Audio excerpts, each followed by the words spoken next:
Thank you, Mark. So nice.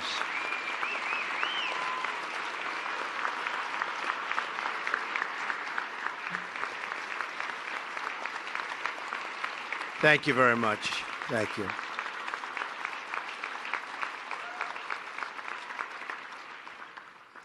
Thank you very much. It's a great honor to be here this morning, and so many faith leaders, very, very important people to me from across our magnificent nation, and so many leaders from all across the globe.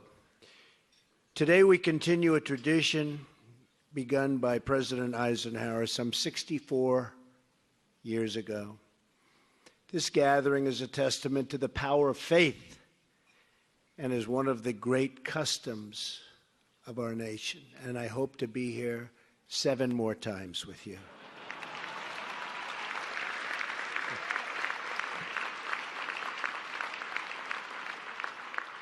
I want very much to thank our co-chairs, Senator Bozeman and Senator Coons, and all of the congressional leadership. They're all over the place. We have a lot of very distinguished guests. And we have one guest who was just sworn in last night, Rex Tillerson, Secretary of State. Going to do a great job. Some people didn't like Rex because he actually got along with leaders of the world. I said, no, you have to understand, that's a good thing. That's a good thing, not a bad thing. He's respected all over the world, and I think he's going to go down as one of our great, great secretaries. We appreciate it. Thank you. Thank you, Rex. Thank you as well to Senate Chaplain Barry Black for his moving words. And I don't know, Chaplain, whether or not that's an appointed position. Is that an appointed position? I don't even know if you're a Democrat or if you're a Republican, but I'm appointing you for another year. The hell with it. And I think it's not even my appointment. It's the Senate's appointment, but we'll talk to them. Your son is here. Your job is very, very secure, okay? Thank you, Barry. Appreciate it very much. I also want to thank my great friends, though. Roma. Where's Roma? Beautiful Roma Downey. The voice of an angel. She's got the voice. Every time I hear that voice is so beautiful. That everything is so beautiful about Roma, including her husband, because he's a special, special friend, Mark Burnett, for the wonderful introduction. So true. So true. I said to the agent, I'm sorry. The only thing wrong, I actually got on the phone, fired him myself, because he said, you don't want to do it. It'll never work. It'll never, ever work. You don't want to do it. I said, listen. But I really fired him after it became the #1 show. It became so successful. And he wanted a commission, and he didn't want to do the show. That's when I really said. But we had tremendous success on The Apprentice. And when I ran for president, I had to leave the show. That's when I knew for sure I was doing it. And they hired a big, big movie star, Arnold Schwarzenegger, to take my place. And we know how that turned out. The ratings went right down the tubes. It's been a total disaster. And Mark will never, ever bet against Trump again. And I want to just pray for Arnold, if we can, for those ratings, okay? But we've had an amazing life together the last 14, 15 years, and an outstanding man, and thank you very much for introducing me. Appreciate it. It's a great honor. I also want to thank my dear friend, Vice President Mike Pence, who has been incredible.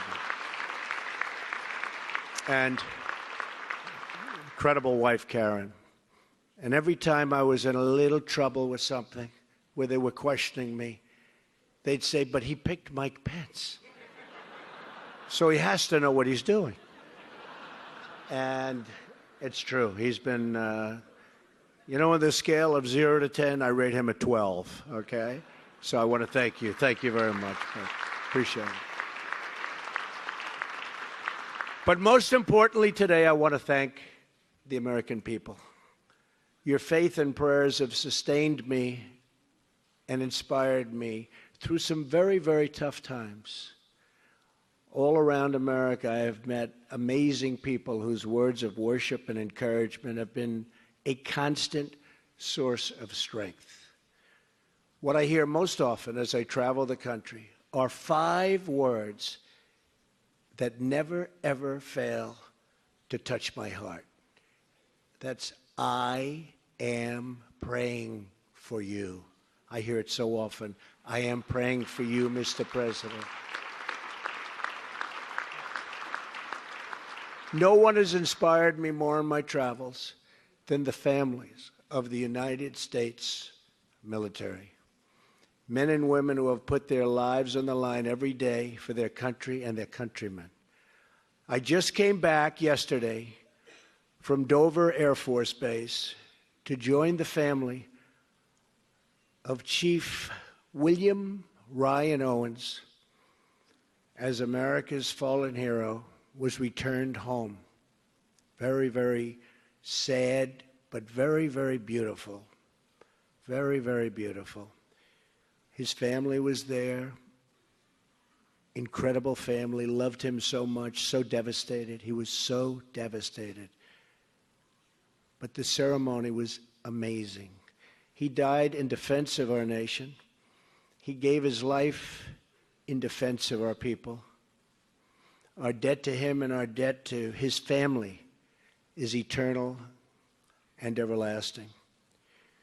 Greater love hath no man than this, that a man lay down his life for his friends. We will never forget the men and women who wear the uniform. Believe me.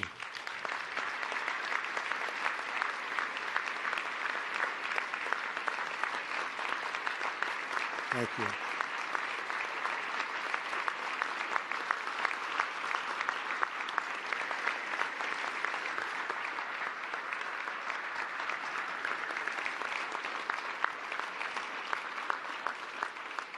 From generation to generation, their vigilance has kept our liberty alive. Our freedom is won by their sacrifice, and our security has been earned with their sweat and blood and tears. God has blessed this land to give us such incredible heroes and patriots. They are very, very special, and we are going to take care of them.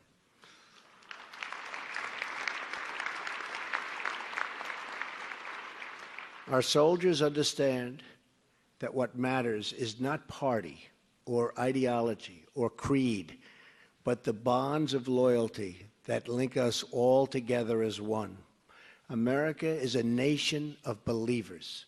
In towns all across our land, it's plain to see what we easily forget. So easily we forget this, that the quality of our lives is not defined by our material success, but by our spiritual success. I will tell you that, and I tell you that from somebody that has had material success and knows tremendous numbers of people with great material success, the most material success. Many of those people are very, very miserable, unhappy people. And I know a lot of people without that, but they have great families, they have great faith, they don't have money, at least not nearly to the extent, and they're happy. Those, to me, are the successful people, I have to tell you.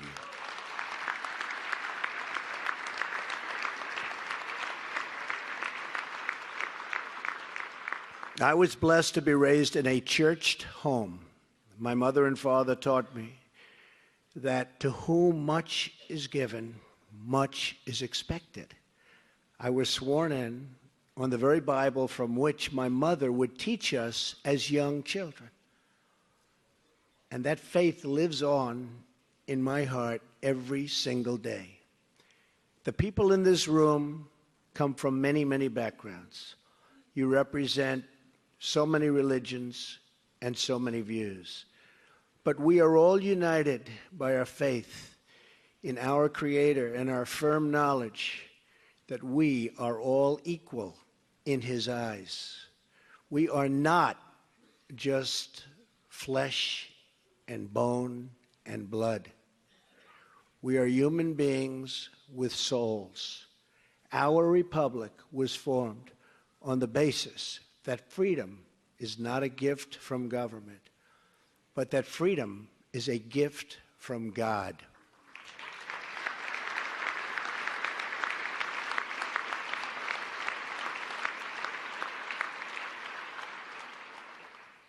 It was the great Thomas Jefferson who said, "The God who gave us life gave us liberty."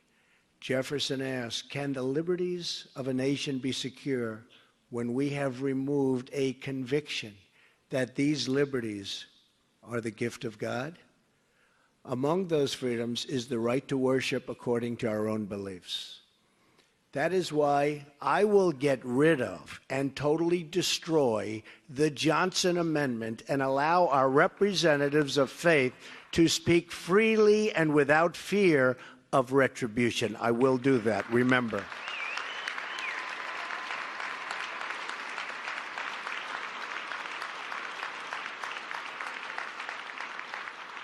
Freedom of religion is a sacred right, but it is also a right under threat all around us, and the world is under serious, serious threat in so many different ways, and I've never seen it so much and so openly as since I took the position of president. The world is in trouble, but we're going to straighten it out, okay? That's what I do. I fix things. We're going to straighten it out. Believe me, when you hear about the tough phone calls I'm having, don't worry about it. Just don't worry about it. They're tough. We have to be tough. It's time we're going to be a little tough, folks. We're taken advantage of by every nation in the world virtually. It's not going to happen anymore. It's not going to happen anymore. We have seen unimaginable violence carried out in the name of religion. Acts of wanton slaughter against religious minorities. Horrors on a scale that defy description. Terrorism is a fundamental threat to religious freedom. It must be stopped, and it will be stopped. It may not be pretty for a little while. It will be stopped. We have seen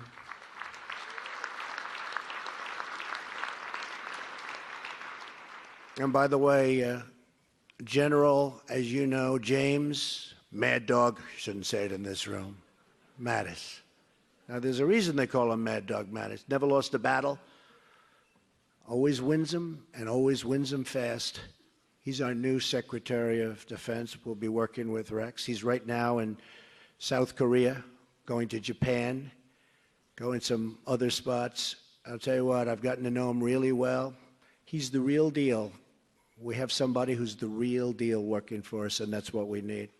So you watch. You just watch. Things will be different. We have seen peace-loving Muslims brutalized, victimized, murdered, and oppressed by ISIS killers. We have seen threats of extermination against the Jewish people. We have seen a campaign of ISIS and genocide against Christians where they cut off heads. Not since the Middle Ages have we seen that. We haven't seen that, the cutting off of heads. Now they cut off the heads. They drown people in steel cages. Haven't seen this. Nobody's seen this for many, many years.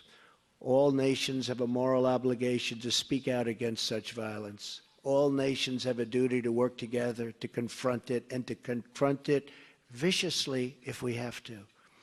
So I want to express clearly today to the American people that my administration will do everything in its power to defend and protect religious liberty in our land. America must forever remain a tolerant society where all faiths are respected and where all of our citizens can feel safe and secure.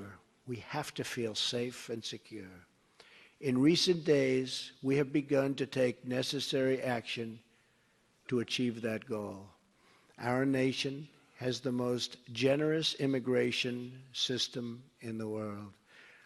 But these are those, and there are those, that would exploit that generosity to undermine the values that we hold so dear. We need security. There are those who would seek to enter our country for the purpose of spreading violence or oppressing other people based upon their faith or their lifestyle. Not right. We will not allow a beachhead of intolerance to spread in our nation. You look all over the world and you see what's happening. So in the coming days, we will develop a system to help ensure that those admitted into our country fully embrace our values of religious and personal liberty, and that they reject any form of oppression and discrimination. We want people to come into our nation, but we want people to love us and to love our values, not to hate us and to hate our values. We will be a safe country, we will be a free country, and we will be a country where all citizens can practice their beliefs without fear of hostility or fear of violence. America will flourish as long as our liberty, and in particular, our religious liberty, is allowed to flourish.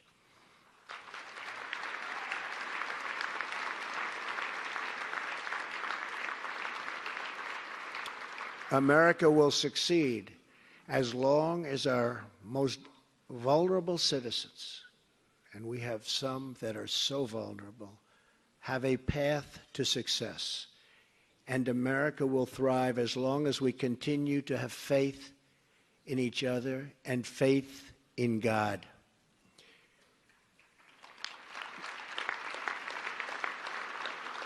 That faith in God has inspired men and women to sacrifice for the needy, to deploy to wars overseas, and to lock arms at home to ensure equal rights for every man, woman, and child in our land.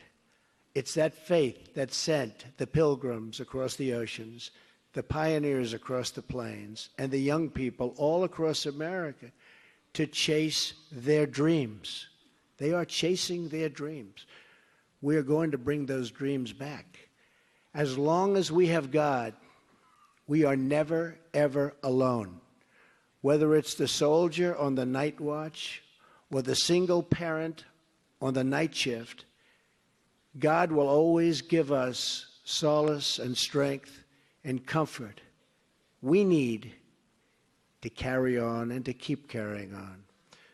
For us here in Washington, we must never, ever stop asking God for the wisdom to serve the public according to His will.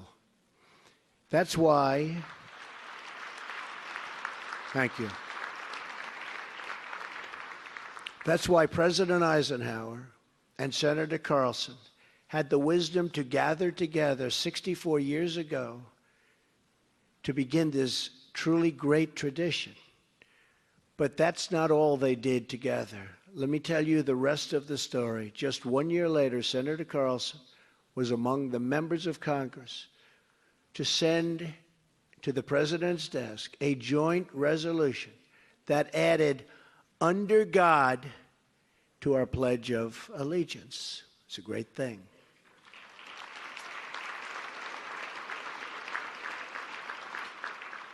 Because that's what we are. And that is what we will always be, and that is what our people want.